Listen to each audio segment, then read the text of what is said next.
Melihat Kampung Nelayan Sungsang, Banyuasin, Sumatera Selatan. Mengunjungi Kampung Nelayan Sungsang, Kabupaten Banyuasin, Sumatera Selatan, Rabu 9 Februari 2022.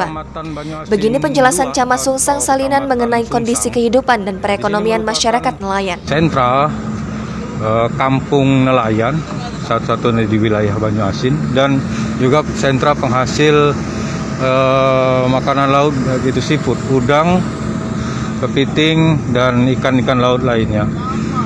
Ya, sore.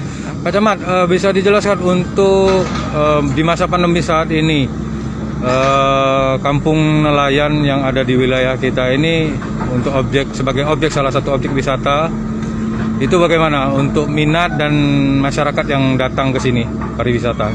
Untuk saat ini, walaupun kita pandemi COVID, ini tidak terlalu berpengaruh kepada kunjungan daripada wisatawan yang datang ke Sungsang. Ini tentu dibuktikan, kita lihat tentu pada hari-hari libur seperti hari Sabtu, hari Minggu, kita perhatikan itu tempat-tempat parkir penuh oleh mobil-mobil dan kendaraan yang berparkir di sana. Ini barangkali menunjukkan kunjungan tidak berpengaruh pada saat sekarang ini. Untuk makanan khas yang ditawarkan apabila pengunjung atau wisatawan datang ke sini itu biasanya apa, Pak? Ya, kita makanan khas yaitu pempek udang Sungsang dan kemplang udang, itu yang tentu yang tujuan daripada wisatawan datang ke Sungsang untuk kulinernya seperti itu.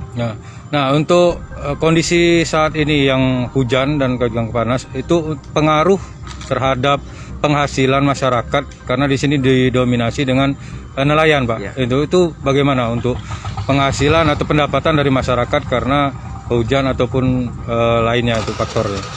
Untuk penghasilan nelayan memang saat ini sejak bulan Oktober sampai dengan Maret biasanya ini kan memang kita lagi musim angin barat, yang nelayannya memang banyak yang tidak melaut karena kondisi cuaca yang agak ekstrim.